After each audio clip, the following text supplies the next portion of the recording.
merci de nous recevoir dans le vestiaire visiteur. C'est rare de vous voir ici. Merci de répondre aux questions d'XXL2. La séance s'est bien passée?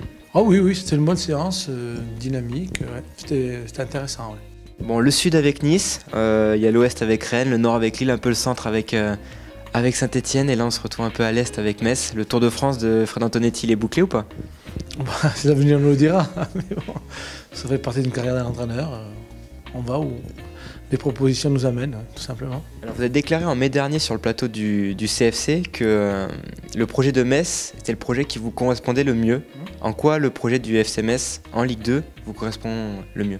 D'abord, Metz est un club historique, que Metz veut retrouver le standing qu'il avait dans les années 80-90, parce qu'on partait d'une feuille blanche. Voilà, si par exemple le FC Metz avait déjà son effectif et que cet effectif-là ne me convenait pas, je ne serais pas venu. Donc on a pu constituer un effectif suivant ce qu'on voulait. Et ensuite la rencontre avec les personnes, le président, le feeling est bien passé. Le président est un homme passionné, assez discret, mais qui sait où il veut aller. Donc, et puis bon, je trouvais que le club avait beaucoup d'ambition, à la mesure de la ville, hein, des ambitions. Donc avec beaucoup de dynamisme, une nouvelle tribune, donc un stade qui va faire 30 000 places et qui va ressembler à un vrai stade du futur, et un centre d'entraînement, donc ça crée une dynamique. Et un président qui veut faire progresser son équipe. Après, il y a plein de choses qui sont importantes à l'intérieur du club, c'est-à-dire il y a un centre de formation, il y a le centre de formation au Sénégal, il y a un club filial à Serein, donc il y a plein de choses positives. Tout simplement, il y a du travail ensuite à faire. Coach, vous retrouvez le championnat de Dominos Ligue 2, vous l'avez quitté en 2004. Beaucoup d'observateurs peuvent imaginer que c'est un pas en arrière dans votre carrière. Vous, j'imagine que non. Je ne raisonne pas comme ça. D'abord, est-ce que Metz est un club de Ligue 2? Celui de cette année, j'en doute. Voilà, c'est une anomalie qu'il faut réparer. Voilà, je pense que Metz est un des clubs les plus anciens en Ligue 1, avec un potentiel. Vous savez, quand vous avez un potentiel en Ligue 1 de 25 000 personnes de moyenne au stade, ça situe tout de suite le club.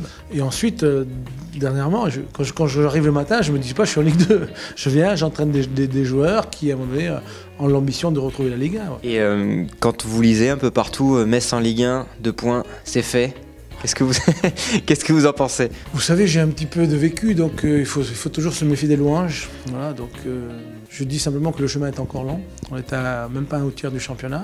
On a fait de bonnes choses. Il faut garder l'humilité, toujours se travailler, toujours se remettre au travail. Mais en même temps, il faut avoir confiance en soi. Donc cet équilibre-là est à trouver pour faire la meilleure saison possible. Et la grande force du FC Metz cette saison, à part un mec qui plante un but par match devant, comment vous pouvez qualifier votre équipe, votre groupe de cette saison? Un groupe solide, complet dans toutes les lignes, voilà, et capable de jouer un football différent, de s'adapter, beaucoup de variété. Et puis des joueurs qui, vous savez, sur les 27 joueurs qui composent l'effectif, il y en a, je ne vais pas dire de bêtises, mais 18-19 qui ont entre 18 et 23 ans. C'est pour ça que ce challenge me plaît, c'est-à-dire des joueurs à développer. Voilà, donc encadrés par des joueurs qui ont une expérience et qui les encadrent vraiment bien. Ça fait un bon groupe, et dans un bon groupe, il y a toujours une bonne équipe. Et dans ce groupe, il y a Renaud Coad, c'est l'atout vraiment expérience. On pourrait dire 2 mots sur lui. Et devant, Habib Diallo, c'est un peu la sensation de ce début de championnat. Il est quasiment un but par match, un but toutes les 72 minutes. Il faut un buteur comme ça pour accéder au plus haut niveau. Ouais, il faut de l'expérience. Donc Renaud nous amène toute son expérience, mais en plus il est performant. Il n'y a pas que son expérience. Il court énormément. C'est un de ceux qui court le plus. Il distribue le jeu. Donc il n'y a pas que l'expérience. Il y a plein de choses. Mais en plus l'expérience, de l'habitude de ce niveau-là, ça donne confiance aux autres. On a bien sûr Habib Diallo qui est en réussite, qui marque des buts, voilà, mais il est là pour ça. Hein, donc on a besoin d'attaquants, mais pas que lui. Donc voilà, lui est régulier dans la performance. Et on a beaucoup de jeunes qui sont plein d'avenir aussi.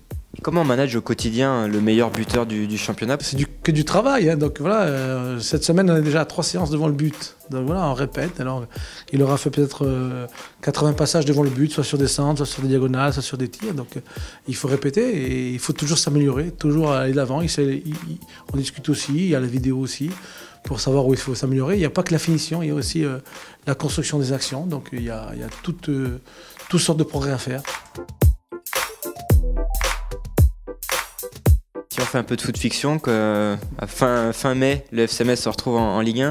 J'imagine que vous serez partie du projet encore à ce moment-là. Comment faire pour que le FC Metz se stabilise enfin en Ligue 1 et évite un peu ce qu'on appelle l'ascenseur? Écoutez, vous allez un peu vite en besogne, donc On est là pour ça.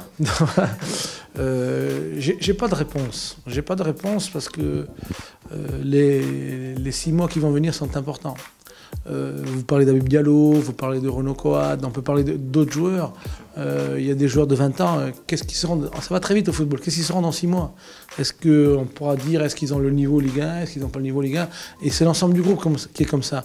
On a aujourd'hui, je vous l'ai dit, pratiquement 18 joueurs de moins de 23 ans. Dans 6 mois, qu'est-ce qu'ils vont donner? Est-ce qu'on va se dire en première division ils tiennent la route, ou est-ce qu'il va falloir renforcer l'équipe si on monte? Voilà, parce que moi je suis toujours très prudent parce que la concurrence est sévère. Donc voilà, il y a des questions, mais les réponses on les aura au mois d'avril. Justement, on parlait d'une concurrence sévère. Il y a une équipe ou deux qui vous font peur, que vous trouvez vraiment impressionnante depuis le début de saison, ou enfin, vous êtes leader, mais bon. Peur, c'est pas le mot, mais il y a de la concurrence. Il y a les équipes de tête, il y a bien sûr Lens, qui est très costaud, il y a Brest, il y a Lorient, et puis il y a d'autres équipes qui sont là, qui vont. Il y a sûrement une ou deux équipes qui sont classées aujourd'hui, 5e, 6e, 7e, qui vont peut-être rejoindre le groupe de tête. Je pense à Clermont, je peux penser à. Il y a Grenoble, j'en oublie sûrement, le Paris FC. Donc il y a des équipes vraiment qui sont solides, Le Havre, qui sont solides. C'est un championnat très ouvert. Et en plus, avec le fonctionnement qu'il y a aujourd'hui en D2, c'est-à-dire qu'on n'est jamais lâché. Parce que la 5e place est toujours envisageable. Donc à partir de là, personne ne lâche. Donc ça fait un championnat assez costaud. Et depuis votre dernier passage donc en Ligue 2 en 2004, vous estimez que ce championnat a évolué, en bien ou en mal, mais plus compétitif encore que votre dernière expérience? Vous savez, le football évolue à vitesse grand V, donc voilà, ça évolue à tous les niveaux, que ce soit dans la préparation, que ce soit physique, mental, technique, tactique, donc il y a une évolution. Je dirais que ce qui a vraiment changé, c'est qu'il y a 10 clubs qui jouent dans cette division-là, qui étaient récemment en première division, donc c'est des clubs qui, à un moment donné, ont un stade, des centres d'entraînement, qui ont l'habitude de la Ligue 1. Ça remonte le niveau aussi. On a fait un sondage sur notre influent compte Twitter Winamax Sport. On posait la question, pour vous, Fred Antonetti, c'est quoi? Le Pascal Duprat-Corse, un coach sous-estimé, une bonne compile YouTube, ou le gars qu'il faut au PSG? Alors, c'est arrivé à 35%, je crois, on vérifiera. Le Pascal Duprat-Corse. Et c'est vrai que vous avez un peu cette image de...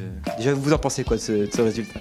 Je pense que je suis très très différent de Pascal Duprat. Voilà. Mais c'est vrai que vous avez un peu cette image du Corse qui aime bien, qui parle beaucoup. Sur les compiles YouTube, on vous voit beaucoup parler, un peu gueulard, mais ça, c'est vous. Vous pouvez pas faire autrement. Il peut y avoir dans mes premières années beaucoup d'enthousiasme, beaucoup d'énergie, beaucoup de passion qui font qu'à un moment donné, j'ai gardé cette image-là. Mais vous savez, ceux qui parlent le mieux de l'entraîneur que je connais, tous les entraîneurs, c'est les joueurs. C'est à eux qu'il faut demander. C'est pas à ceux qui regardent la télé. C'est pour ça, parce que si je vous pose la question, c'est que je vous suis depuis un petit moment, même si je suis jeune, mais j'ai l'impression qu'on a un nouveau Fred Antonetti, beaucoup plus calme, beaucoup plus peut-être reculé, qui prend de la distance par rapport à tout ça et qui est plus calme. Oui, sûrement, avec l'âge, on prend les choses différemment, c'est évident. Et puis bon, je me suis aperçu que j'avais fait quelques erreurs aussi, donc il faut savoir se corriger. Mais disons que j'ai gardé mon enthousiasme, ma passion, mais disons que je suis un peu plus mesuré dans mes comportements, dans mon attitude. Et puis vous êtes aussi un grand formateur de jeunes joueurs. J'ai fait une petite liste, mais il y a Hugo Lloris, Bafé Gomis, il y a Loïc Perrin, Brahimi, et puis j'en oublie sûrement. Vous avez une petite pépite là que vous allez nous faire sortir au FC Metz? Oh, il y en a quelques-unes. Je pense qu'on peut comme je vous l'ai dit, on ne sait pas dans 6 mois ce que ça va donner, mais il y a quelques potentiels. Quand on les voit à l'entraînement, vous les secouez un peu les petits. Là. Ils doivent avoir la fièvre. Au moment où ils touchent les ballons, moi j'aurais la fièvre. Hein, sous les ordres d'Antonetti, j'aurais la fièvre quand je ferai un contrôle. S'ils ont la fièvre, alors quand ils vont jouer devant 40 000, c'est quoi? C'est plus de la fièvre qu'ils vont faire. Ils vont se consumer. Non, je ne pense pas que c'est ça. Il faut s'habituer, il faut l'exigence. Voilà. Et comme je vous dis, moi j'essaie de garder mon enthousiasme, mon dynamisme, parce que autrement il ne faut pas faire entraîneur. Si c'est pour faire entraîneur que pour observer, c'est pas moi. Et ce côté formateur, vous voulez le garder jusqu'au bout de votre carrière, c'est important, c'est une facette de ce métier qui vous plaît, de prendre des petits jeunes, de les amener loin, et j'imagine que vous avez une certaine fierté à voir après tous ces petits devenir des grands joueurs avec les noms par exemple que j'ai cités. Oui, bien sûr, c'est une fierté, mais maintenant si un jour je dois utiliser des joueurs, si j'ai des joueurs de 28 ans, on les utilisera, donc c'est un petit peu... je dirais mon ADN, on me prend aussi parce que je sais faire ça et parce que j'aime ça. Ouais.